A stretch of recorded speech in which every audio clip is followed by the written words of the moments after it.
Ketika tayangan ini diputar, kita sudah berada di penghujung tahun 2024 menuju ke tahun 2025. Nah, di tahun itu CNN Indonesia Plus Minus akan memasuki tahun ketiga kehadirannya. Tapi itu tidak penting.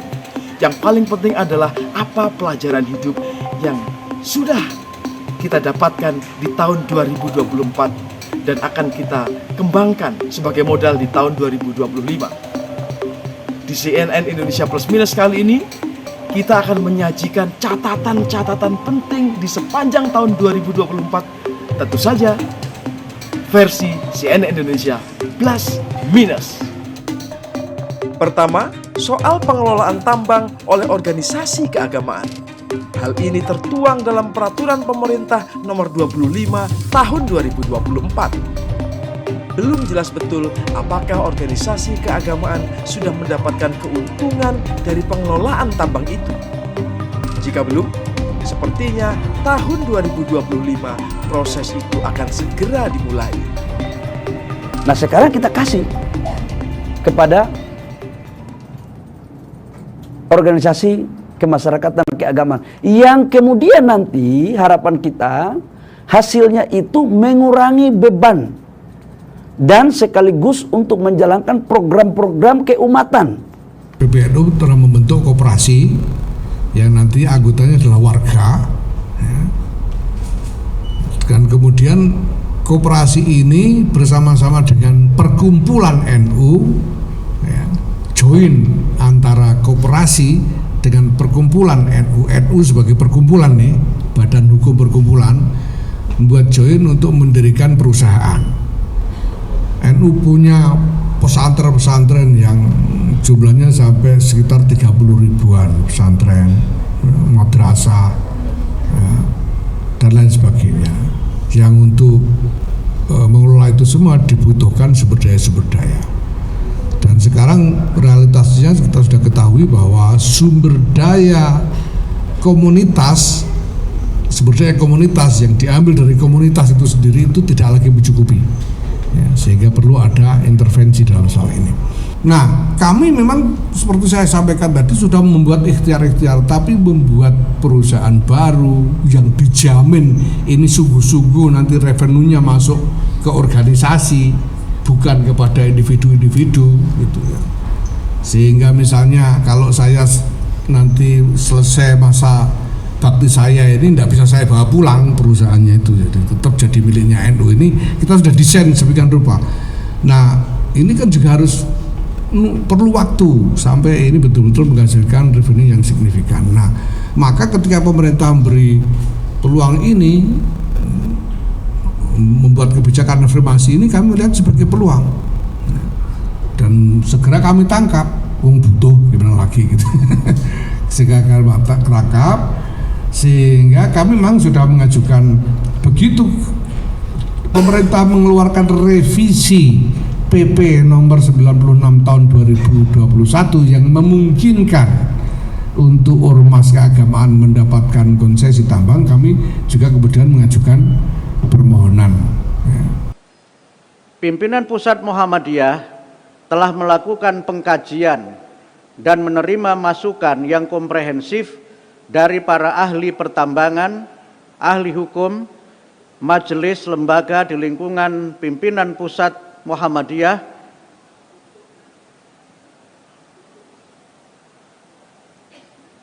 mohon maaf,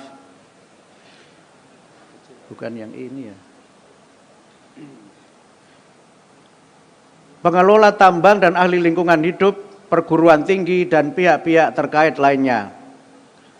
Setelah menganalisis masukan, melakukan pengkajian, mencermati kritik pengelolaan tambang dan pandangan dari para akademisi dan pengelola tambang, ahli lingkungan hidup, perguruan tinggi, majelis dan lembaga di lingkungan pimpinan Pusat Muhammadiyah, serta pandangan anggota PP Muhammadiyah, rapat pleno PP Muhammadiyah 13 Juli 2024 di kantor Jakarta memutuskan bahwa Muhammadiyah siap mengelola usaha pertambangan sesuai dengan Peraturan Pemerintah Nomor 25 tahun 2024 dengan pertimbangan dan persyaratan sebagai berikut. Pertama, kekayaan alam adalah anugerah Allah yang manusia sebagai khalifah di muka bumi memiliki kewenangan untuk memanfaatkan alam untuk kemaslahatan dan kesejahteraan hidup material dan spiritual. Pengelolaan usaha pertambangan sejalan dengan anggaran dasar pasal 7 ayat 1 yang berbunyi, untuk mencapai maksud dan tujuan, Muhammadiyah melaksanakan amar ma'ruf nahi mungkar dan tajdid yang diwujudkan dalam segala bidang kehidupan. Anggaran rumah tangga pasal 3 ayat 8 yang berbunyi memajukan perekonomian dan kewirausahaan ke arah perbaikan hidup yang berkualitas. Anggaran rumah tangga pasal 3 ayat 10 menyebutkan Muhammadiyah dalam mencapai tujuannya dan usahanya memelihara, mengembangkan, dan mendayagunakan sumber daya alam dan lingkungan untuk kesejahteraan. Muncul satu reaksi spontan yang mengatakan begini, kok kelompok agama yang ditawarin barang yang beginian? Nah, dan ketika itu ditawarin kepada Konferensi Wali Gereja Indonesia, ya, Konferensi Wali Gereja Indonesia dia tetap pada marwahnya. Ya, jadi Konferensi Wali Gereja Indonesia ini adalah lembaga keagamaan. Dia merupakan konfederasi dari uskup-uskup se-Indonesia. Ya, dan marwah keagamaan itu berarti KWI, ya, di dalam misi, di dalam kegiatannya hanya berkaitan dengan hal-hal yang disebut dengan pewartaan, hal-hal yang disebut dengan pendidikan spiritual, hal-hal liturgi, termasuk juga yang berkaitan dengan kemanusiaan. Itu menjadi kompetensi dari agama dan KWI tidak mau keluar dari itu. Lalu soal Ibu Kota Nusantara IKN. Tentu saja untuk masalah ini kita akan memakai sudut pandang ala CNN Indonesia Plus Minus, yakni soal Feng Shui yang sebenarnya memiliki tone positif. Tapi kok belakangan makin adem ayem saja ya?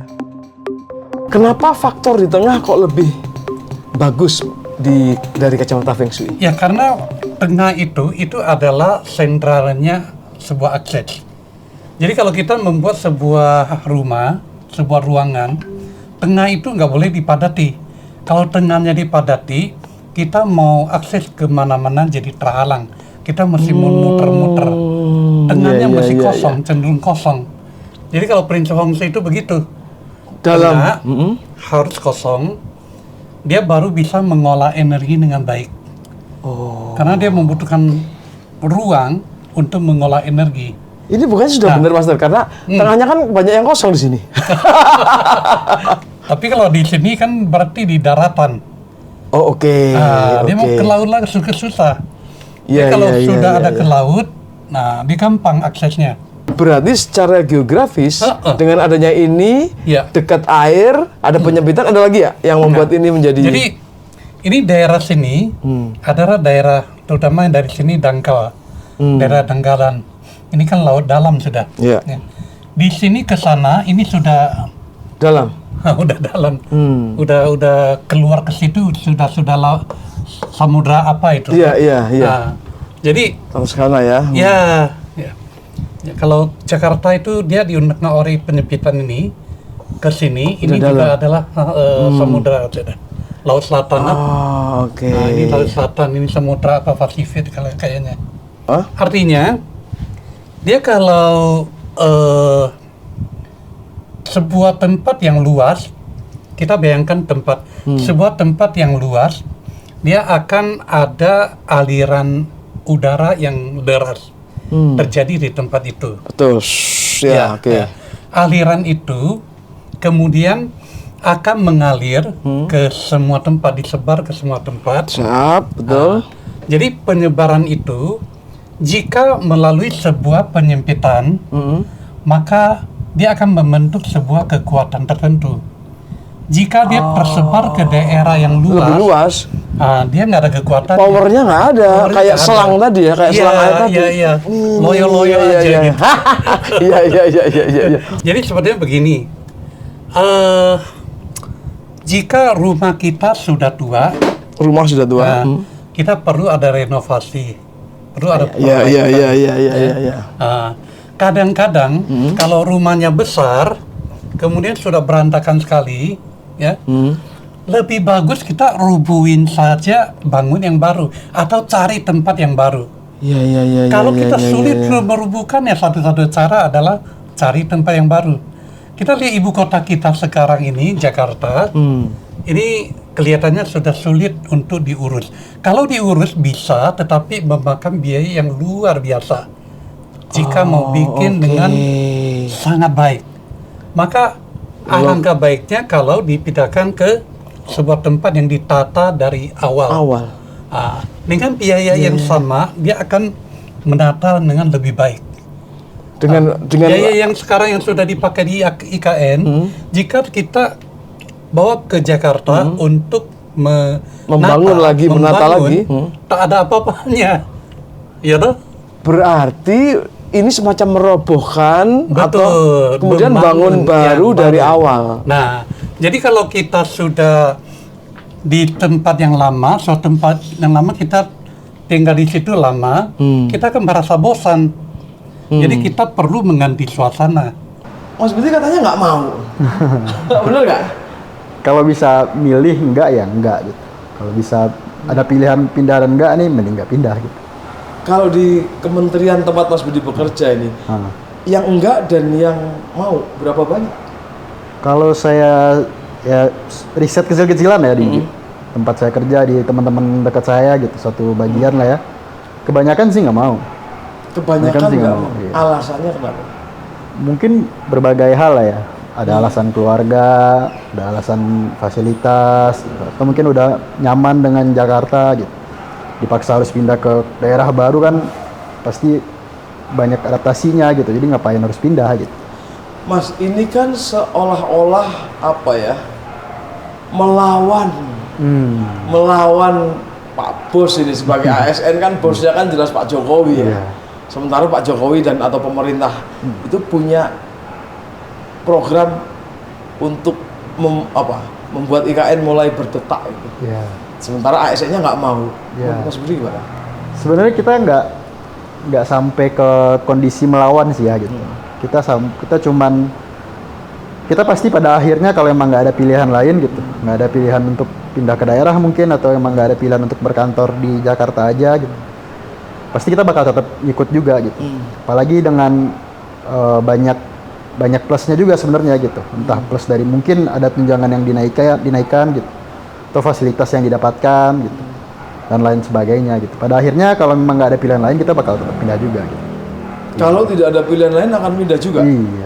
Artinya ketidakmauan ini masih optional ya? Karena kita pegawai negeri sipil ya, ngabdi gitu, aparatur sipil negara ngabdi gitu. Jadi emang pilihan kita tuh nggak banyak gitu. Kalau ditelusuri niat dari awalnya ya kita niatnya mau ngabdi buat negara gitu.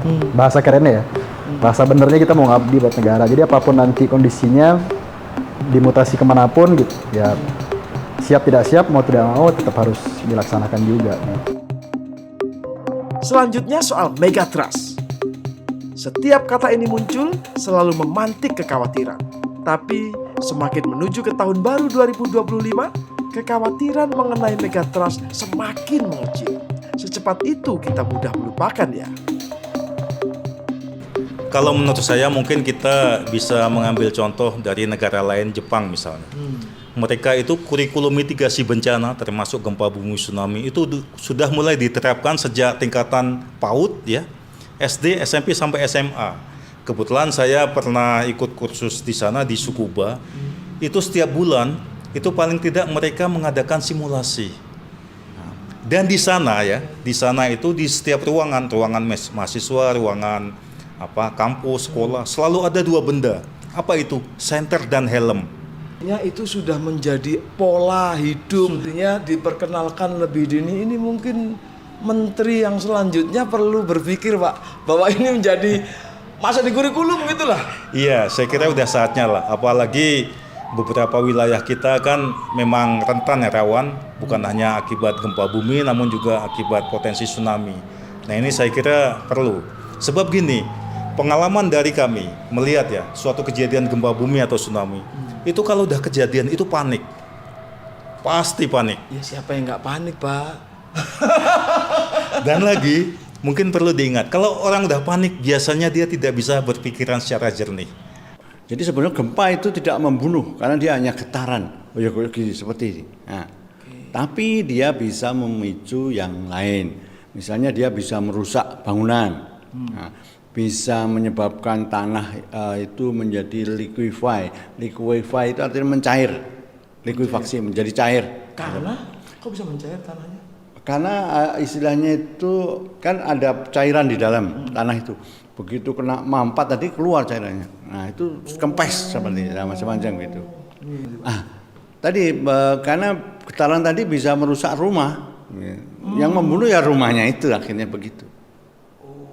Oke, ini harus kita sadari ya bahwa goyangan itu mungkin bukan menjadi penyebab kematian. Korban, jatuhnya korban, tapi efek-efek yang lain yang mungkin. Ya, jadi biasanya rumah-rumah lama yang tradisional itu hanya bata ditumpuk gitu, tanpa ada tulangan, nggak ada kolom, nggak ada baloknya, nggak ada slopnya seperti itu. Nah itu sebagian besar yang terjadi di Jogja itu ratusan ribu yang rontok rata dengan tanah. Itu sebagian besar seperti itu. Nah terus ada yang di sana kan walaupun ratusan ribu tapi jutaan rumah berdiri tegak juga banyak di Jogja itu. Dan orangnya selamat di dalam juga banyak. Jadi begitu.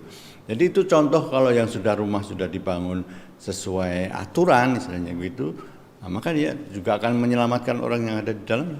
Untuk orang-orang yang seperti kita ini hidup di Indonesia, apa Pak awareness, kepedulian, kesadaran yang harus dimiliki? Jadi memang menjadi problem besar kita istilahnya begitu. Saya menyebutkan memang problem besar kita. Karena ini ada survei dari media pada waktu itu. Jadi ada sekitar 40% lebih di daerah yang rawan gempa tadi itu mempercayai gempa tadi itu sebagai takdir yang tidak perlu dipikir. Artinya dengan gitu? Artinya kita kesulitan untuk memberitahu bahwa ini sebetulnya bisa dilakukan mitigasi. Terus yang kedua itu masih percaya takdir tapi juga percaya yang ini sains bagian dari sains. Itu 40%, 50%. Nah, terus ada yang baru hanya 10% yang percaya bahwa ini adalah suatu peristiwa alam yang bisa dimitigasi. Yang terakhir, tentu soal Presiden Prabowo Subianto dan Wakil Presiden Gibran Rakabuming Raka yang dilantik tahun 2024. Presiden Prabowo dan Wapres Gibran sebentar lagi akan kehabisan 100 hari pertamanya. Evaluasi dan perencanaan itu yang paling penting saya kira. Itu yang dalam kerja-kerja ICJR selama ini ya, itu yang kami kira miss ya dari pemerintah salah satunya. Padahal mekanisme pemerintah bagus. Pemerintah punya RPJMN, RPJPN dan lain-lain. Nah, RPJMN ini kan baru akan mulai 2025 nih, tahun depan kan. Rencana jangka panjang menengah, jangka menengah dan jangka panjang Indonesia itu kan baru akan dimulai di 2025 nanti. Artinya kan 100 hari itu otomatis 3 bulan menuju Januari kan. Kalau kurang lebih kan. Jadi bagi kami yang penting itu, yang paling penting karena keberlanjutan ya evaluasi dan perencanaan itu yang nomor 1. Nah yang kedua adalah kan Pak Jokowi banyak janji ya dulu ya, yang nggak banyak selesai juga. Kita nawacita, apapun lah namanya, kita bisa lihat dari RPJMN, rencana kerja program pemerintah dan lain-lain itu kan banyak yang masih tertahan gitu ya. Penyelesaian pelanggaran HAM berat, saya kira masuk dalam agenda itu ada informasi. Akan ada kementerian atau badan khusus menangani HAM gitu ya. Saya kira poin-poin warisan tanda kutip dari Pak Presiden Jokowi yang harus segera dieksekusi pemerintah itu yang harus diselesaikan dalam reformasi hukum. Oke. Ya. Kita kan ngomong 100 hari artinya ada yang paling urgent, yang Ya. perlu segera dilakukan. Ya. Menurut Mas Eras? Kalau saya tetap nomor 1, evaluasi perencanaan, lihat lagi, buka lagi maps masalah yang ada, yang muncul selama ini apa, itu nomor 1. Yang kedua, yang paling penting itu sasarannya pasti kebijakan ya. Reformasi kebijakan itu paling penting. Saya kasih catatan misalnya ya, tapi saya lihat kalau Pak Prabowo mau, ini kan soal kemauan pemimpin ya, kemauan pemimpin ya. Saya kasih contoh misalnya, Pak Jokowi misalnya 10 tahun selalu bicara badan perundang-undangan. Kita mau menyelesaikan tata kelola perundang-undangan karena fokus beliau kan ekonomi ya, investasi. 10 tahun terakhir beliau bahkan mengakui hukum bukan prioritas Pak Presiden. Dalam debat 2019 misalnya mengatakan 5 tahun berikutnya kita akan bicara tentang sumber daya manusia, kita akan bicara tentang tata kelola hukum dan lain-lain. Faktanya sampai 2024 kan ini tidak terlaksana. 100 hari kita ini. Ya, ya karena persoalannya besar sekali, persoalan lingkungan ya yang kita hadapi dan krisis iklim yang memang semakin masif ya. Bencana di Indonesia sebagian besar adalah bencana iklim, bencana hidrometeorologi itu sudah diingatkan berkali-kali oleh BNPB maupun BMKG. Nah, jadi memang yang krusial adalah bagaimana pemerintah secara serius menangani krisis iklim. Nah, krisis iklim ya. Bentuknya tadi yang aku bilang gitu ya, krisis iklim itu akumulasinya kalau yang kita rasakan itu adalah selain cuaca ekstrim, bencana hidrometeorologi yang itu memang sudah menjadi angka yang dominan dari angka bencana di Indonesia setiap tahunnya. Jadi mau nggak mau pemerintah itu memang harus serius melakukan aksi-aksi iklim. Komitmen iklimnya diuji, bukan hanya komitmen iklim di ranah internasional ya, karena ini sebentar lagi juga mau UNFCCC gitu ya, biasanya ada komitmen, apalagi nanti komitmen pemerintahan baru di global gitu ya, tapi memang ini tidak semudah kita punya komitmen iklim nih kan selalu begitu ya, dari kemarin juga begitu. Iya betul, official statementnya begitu, punya komitmen iklim, tapi kalau diperiksa di dalam konteks kebijakan ekonominya itu justru bertentangan dengan komitmen iklimnya gitu ya. Nah itu yang sebenarnya menjadi satu tantangan yang harus dibereskan, sejauh mana komitmen iklim secara serius gitu dimiliki oleh pemerintahan Prabowo Gibran, bukan hanya dimiliki tapi dijalankan begitu, dilakukan karena ini terkait sama kebijakan ekonomi turunannya sedikit. Kalau misalnya publik bisa melihat kira-kira menjalankan komitmen komitmen iklimnya itu seperti apa sih Pak, kalau publik bisa melihat? Tentu kita melihat dua sektor penyumbang emisi terbesar di Indonesia ya. Yang pertama dari sektor deforestasi dan alih fungsi hutan dan lahan. Dan kedua dari sektor energi. Oke, deforestasi. Berarti hutan tuh harus tetap dijaga, nggak dipotong-potongin, nggak dibuka untuk tambang gitu maksudnya?